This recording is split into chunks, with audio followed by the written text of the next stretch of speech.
खानपुर नामक एक सुंदर गांव में विवेक और वनजा नामक पति पत्नी रहते थे। विवेक उसके दोस्त गौतम के साथ नूडल्स बना के उन्हें बेचता था। एक दिन दोनों मिलकर नूडल्स बना के बेच रहे थे। Egg noodles, chicken noodles, veg noodles, आइए आइए। ऐसे जोर से चिल्लाने के कारण वहां से जाते हुए लोग सारे उस नूडल्स की सुगंध की ओर आकर्षित होकर उसके पास जाकर नूडल्स खरीद के खाते थे। विवेक, तुम नूडल्स बहुत अच्छा बनाते हो, बार बार आने का मन करता है नूडल्स के लिए। हाँ हाँ, सही कह रहे हैं आप। आपकी तरह इस गांव में तो और कोई नूडल्स ही नहीं बना सकता। ऐसे उसकी तारीफ करते हुए सभी उस गांव में उसके पास जाकर नूडल्स खाते थे और उसका व्यापार बहुत अच्छा चल रहा था।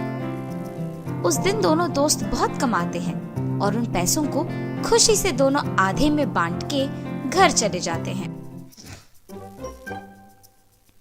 कुछ दिनों से व्यापार बहुत अच्छा चल रहा है। अगर ऐसे ही आगे भी चलेगा, खुशी से जी पाएंगे। घर जाने के बाद भी सोए बिना विवेक नूडल्स बेच के आए हुए पैसों के बारे में सोचते रहता है। उसे ऐसे सोए बिना सोच में पड़े रहना उसकी बीवी देखती है। क्या हुआ जी, आप आज नूडल्स जल्दी बेचकर घर आए और बहुत खुश भी दिख रहे हैं, और अब भी कुछ सोच में पड़ गए? कुछ नहीं वनजा, आज मैं बहुत खुश हूँ, इसीलिए तुम्हें जो चाहिए वो मांगो, मैं वो जरूर दूंगा। ऐसे वो उसकी बीवी को उस दिन जो कुछ भी हुआ बताता है और नूडल्स बेच के आए हुए पैसों को उसे दिखाता है। मैं इनसे क्या पूछूं अभी, इस सोच में पड़ जाती है। वनजा, पूछे बिना क्या सोच रही हो? कुछ नहीं जी, हर रोज नूडल्स बेच के आए हुए पैसों में से मुझे 100 रुपए दीजिए। बस इतना ही? ठीक है वनजा, तुम्हारे इच्छा के मुताबिक ही दूंगा। और ऐसे वो उसके हर रोज की कमाई से उसे 100 रुपए देता था। ऐसे ही 100 रुपए देते देते बहुत साल बीत जाते हैं। एक दिन नूडल्स बनाते हुए दोनों दोस्त बात करने लगते हैं। अरे यार विवेक, हम सालों से इसी गांव में नूडल्स बना के बेच रहे हैं, इसीलिए ना हम बदले ना ही हमारी जिंदगी। अगर हम शहर जाकर यही काम करेंगे तो और पैसे कमा पाएंगे। इसीलिए मुझे लगता है कि हमें शहर जाकर दुकान लगाना होगा, है ना? नहीं गौतम, गांव को छोड़कर मुझे शहर जाना पसंद नहीं है। यहीं हमेशा की तरह नूडल्स बनाकर बेचेंगे ना हम। अगर मुझे अकेले भी जाना है तो मेरे पास कोई बचत के पैसे नहीं है। इसके साथ जाऊंगा तो निवेश के पैसे आधे में बांटकर हम दुकान लगा सकते हैं। बस यही एक चारा है मेरे पास। मुझे कुछ भी करके इसे मनाना ही होगा, वरना जिंदगी भर इसी गांव में रह जाएंगे।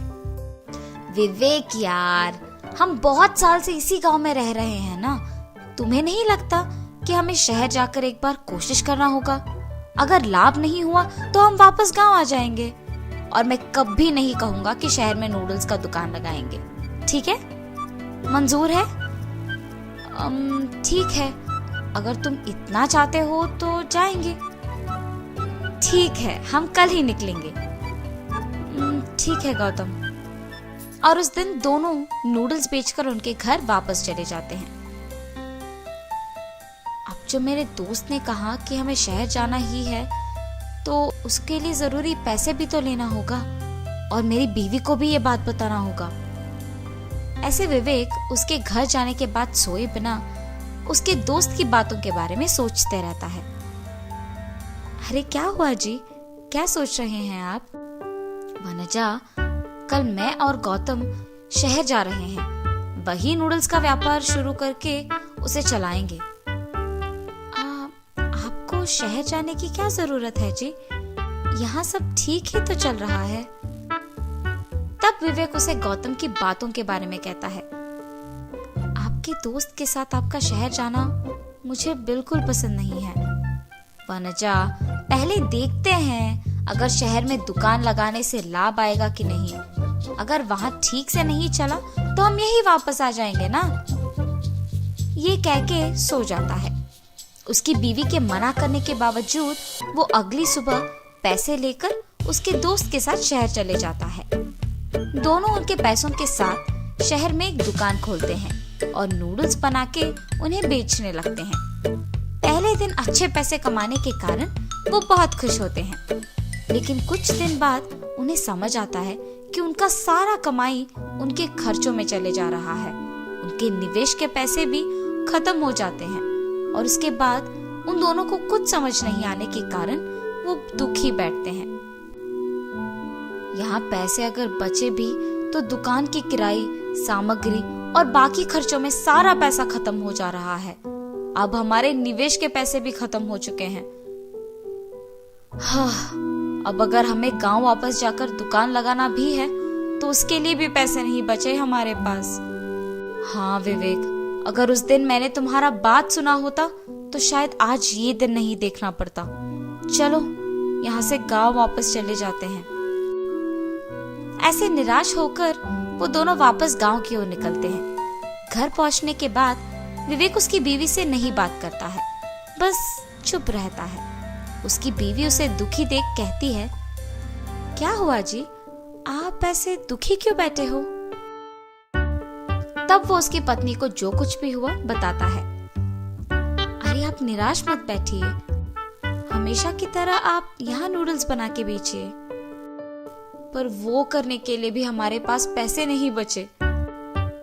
निवेश के सारे पैसे तो शहर में ही खर्च हो गए और अब हमें पता भी नहीं चल रहा है कि हम क्या करें। ये कहते हुए दुखी होता है। आपको ऐसे दुखी होने की कोई जरूरत नहीं है जी।